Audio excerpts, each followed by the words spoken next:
সুপ্রিয় দর্শক মণ্ডলী, আসলে আমি তপশিলি সম্প্রদায়ের মানুষ, উদ্বাস্তু ঘরের ছেলে। আমি আগে এসসি সার্টিফিকেট নিয়ে এসসি সার্টিফিকেটে রিভেরিফিকেশন নিয়ে একটা ভিডিও করেছিলাম। সেখানে অনেকে অনেক প্রশ্ন করেছেন। পরবর্তীকালে আমার প্রিয় ছাত্র পার্থ, সেও আমাকে কিছু তথ্য দিয়েছে। তা বাদে বাপি বাড়ই, সেও তথ্য দিয়েছে। আর প্রত্যাগত থেকেও আমি কিছু তথ্য সংগ্রহ করেছি, যা থেকে জানতে পারলাম যে রিভেরিফিকেশনের ব্যাপারে তপশিলি সম্প্রদায়ের যে সার্টিফিকেট, এসসি সার্টিফিকেট, এটা যদি রিভেরিফিকেশন হয় হবেই, এটা ধরে নেন যে রিভেরিফিকেশন হবেই। কারণ আমি আগেই বলেছি যে আদিবাসী কল্যাণ মন্ত্রী যিনি ইতিমধ্যে নির্দেশ দিয়েছেনই যে প্রত্যেকটা ক্ষেত্রে শুধু এসসি সার্টিফিকেট নয়, ওবিসি সার্টিফিকেট নয় এবং এসটি সার্টিফিকেট, সব প্রকার সার্টিফিকেটের রিভেরিফিকেশন হবে। এবং ইতিমধ্যে সেটা কিন্তু শুরুও হয়ে গেছে। কিন্তু মুশকিল এই যে 2011 সালের পরে যে তপশিলি সার্টিফিকেট, এসসি সার্টিফিকেট, সেগুলো যদি রিভেরিফিকেশন হয়, সবচাইতে বেশি ঝামেলায় পড়বে কিন্তু এই তপশিলি সম্প্রদায়ের মানুষ। 26 সালের বিধানসভা নির্বাচনের ঢালাওভাবে ভারতীয় জনতা পার্টির পক্ষে রায় দিয়েছে। কি বিপদ একবার কল্পনা করুন।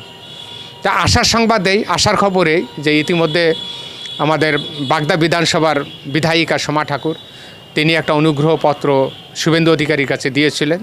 শুভেন্দু অধিকারী খুব গুরুত্ব দিয়ে বিষয়টা বিবেচনা করে বলেছেন যে ওপার বাংলা থেকে ছিন্নমূল উদ্বাস্তু আপনারা যারা এসছেন প্রত্যেকে সিএতে আবেদন করুন।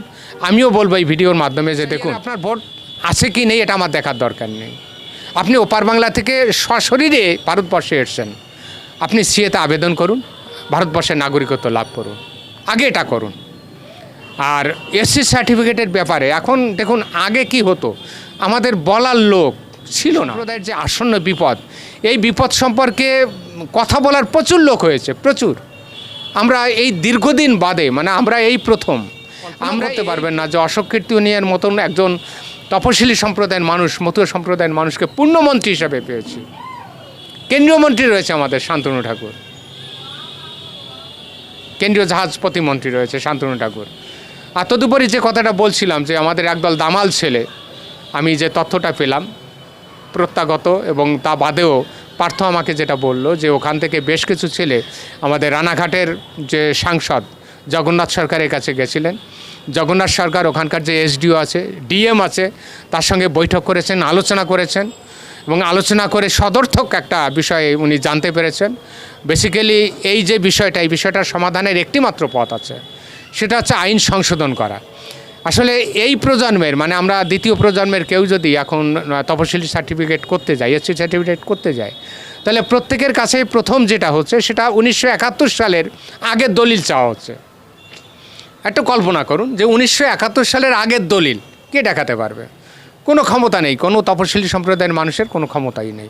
আর যদিও বা একজন দুজন পারে, তারা কিন্তু এই যে দাবি যে 2011 সালের পরে এসসি সার্টিফিকেট রিভেরিফিকেশান হচ্ছে, এতে আমরা খুব বিপদে পড়ছি। বিপদে যারা পড়ছে তাদের পক্ষে তারা কথা বলছে না। অদ্ভুত ব্যাপার। আমি আগেই বলেছি যে হিন্দুদের মধ্যে কোনো ইউনিটি নেই, একতা নেই। সমগ্র তপশিলি সম্প্রদায়ের মানুষ, মতুয়া সম্প্রদায়ের মানুষ যদি জোট বাঁধে এবং জোরালোভাবে যদি দাবি করে যে 2011 সালের পরে ওপার বাংলা থেকে ছিন্নমূল উদ্বাস্তুরা যারা এসছে, তাদের পক্ষে কোনো মতেই 1971 সালের আগের প্রমাণ দেখানো সম্ভব নয়। এখন তো আমাদের বলার লোক হয়েছে। আমরা জগন্নাথ সরকারের কাছে দাবি করব, আমরা শান্তনু ঠাকুরের কাছে দাবি করব, স্বপন মজুমদারের কাছে দাবি করব, অসীম সরকারের কাছে দাবি করব। আমরা দাবি করব, সেই দাবি শুভেন্দু অধিকারীর কাছে পৌঁছে যাবে। ইতিমধ্যে সোমা ঠাকুর কিন্তু এমনই একটা দাবি পৌঁছেও দিয়েছেন এবং তিনি কিন্তু যথেষ্ট গুরুত্ব দিয়ে বিষয়টা ভাবনা চিন্তা করেছেন এবং বলেছেন যে সামনের অধিবেশনে এই বিষয়ে যাতে একটা আইন আনা যায় সেদিকে আমরা লক্ষ্য করব এবং ওপার বাংলা থেকে উদ্বাস্তু ছিন্নমূল যারা এসছে তাদের তপশিলি সার্টিফিকেট, এসসি সার্টিফিকেট যাতে না বাতিল হয় এবং এই নতুন প্রজন্ম, এই দ্বিতীয় প্রজন্ম, সেকেন্ড জেনারেশন যারা আছে, তারাও যাতে অত্যন্ত অনায়াসে খুব সহজেই এসসি সার্টিফিকেট পায়, সেদিকে আমরা নজর দেব। আপনারা শুনে খুশি হবেন যে আদিবাসীদের ক্ষেত্রে সে আদিবাসী কি না সেটা প্রমাণ করবার জন্য কিন্তু অত্যন্ত সিম্পল একটা পদ্ধতি প্রয়োগ করা হয়েছে। সেখানে বলা হয়েছে যে স্কুল কলেজ যেখানেই হোক না কেন, 5 জন আদিবাসী সম্প্রদায়, জনজাতি সম্প্রদায়ের মানুষ কোনো একজন পড়ুয়া সম্পর্কে, কোনো একজন ব্যক্তি সম্পর্কে যদি সিগনেচার করে জানিয়ে তাহলেই হলো, তাহলেই প্রতিষ্ঠা পাবে যে সে আদিবাসী সম্প্রদায়ের মানুষ।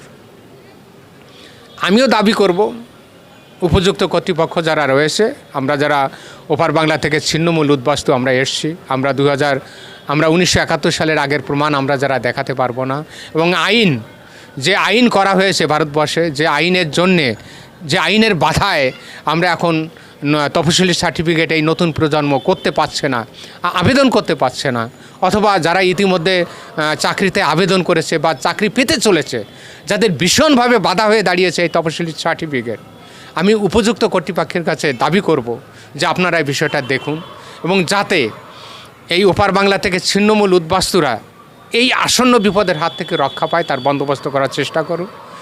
আইন এনে যাতে এই তফসিলি সার্টিফিকেট, এসসি সার্টিফিকেট এটা পাওয়া সহজ হয় তার বন্দোবস্ত করুন, এবং রিভেরিফিকেশনের ব্যাপারে বিষয়টা যাতে আরও সহজ হয়, সরল হয়, সেদিকেও আপনারা দৃষ্টিপাত করুন। তাহলেই কিন্তু 2011 সালের পরে যে সমস্ত তফসিলি সার্টিফিকেট হয়েছে, এসসি সার্টিফিকেট হয়েছে, যারা হোল্ডার রয়েছে তারা কিন্তু এই আসন্ন বিপদের হাত থেকে রক্ষা পাবেন। আর যারা এই বিপদের মধ্যে নেই, অথচ আপনারা তফসিলি সম্প্রদায়ের মানুষ, আপনাদের কাছে বিনম্র চিত্তে আবেদন করব যে আপনারা জোট বাঁধুন। আমরা যারা বিপদে আছি আপনারা আমাদের সঙ্গে জোট বাঁধুন, এবং আমরা সংঘবদ্ধভাবে, সমবেতভাবে আমরা যেন এই দাবিটা করতে পারি যে হ্যাঁ সত্যি ওপার বাংলা থেকে ছিন্নমূল উদ্বাস্তুরা যারা এসছে, যদি এসসি সার্টিফিকেট রিভেরিফিকেশান হয় এবং যে সমস্ত ক্রাইটেরিয়া চাইছে 1971 সালের আগের দলিল চাইছে, তাহলে এই নতুন প্রজন্ম যারা আছে তারা কিন্তু কোনো দিন এসসি সার্টিফিকেট পাবে না, অর্থাৎ সংরক্ষণের সুযোগ তারা পাবে না। বাবা সাহেব ভীমরাও রামজি আম্বেদকর এই বঞ্চিত সমাজের জন্যে, এই লাঞ্ছিত, বঞ্চিত, শোষিত সমাজের জন্যে, এই তফসিলি সম্প্রদায়ের জন্য যে সুবিধা তিনি এনে দিয়েছিলেন, সেই সুবিধার সুযোগ কিন্তু তারা সদ্ব্যবহার করতে পারবেন না। তাই সমগ্র তফসিলি সম্প্রদায়ের কাছে আমার আবেদন, আপনারা সংঘবদ্ধ হন। যারা এই বিপদের আওতার মধ্যে নেই তারাও আসুন, যারা এই বিপদের ভিতরে পড়েছে তাদের সঙ্গে জোটবদ্ধভাবে দাবি করি উপযুক্ত কর্তৃপক্ষের কাছে, যাতে রিভেরিফিকেশনের বিষয়টা আরও সহজ সরল হয়, এবং এই যে নতুন প্রজন্ম যারা এখন আবেদন করবে তফসিলি সার্টিফিকেটের জন্য, সেই আবেদনের প্রক্রিয়া যেন অনেকটা সহজ সরল হয়। তাহলেই কিন্তু এই আসন্ন বিপদের হাত থেকে এই নমশূদ্র সম্প্রদায়ের মানুষ যারা প্রকৃত অর্থে শিডিউল কাস্ট তারা কিন্তু রক্ষা পাবে, অন্যথায় কিন্তু রক্ষা পাবে না। এর একমাত্র বিকল্প কিন্তু আইন, আর সেই আইন যদি আমাদের পক্ষে আসে তবেই আমরা রক্ষা পাবো। আর আইনকে পক্ষে আনতে হলে সম্মানীয় শান্তনু ঠাকুর, সম্মানীয় জগন্নাথ সরকার, সম্মানীয় অসীম সরকার, স্বপন মজুমদার, অশোক কীর্তনীয় যিনি রয়েছেন আমাদের পূর্ণমন্ত্রী, ইনারা যদি জোরালো দাবি তোলেন আমাদের হয়ে, তাহলে আমি আশাবাদী যে এই তফসিলি সার্টিফিকেট, এসসি সার্টিফিকেট সম্পর্কিত যে সমস্যা, এই সমস্যার হাত থেকে আমরা রক্ষা পাবো।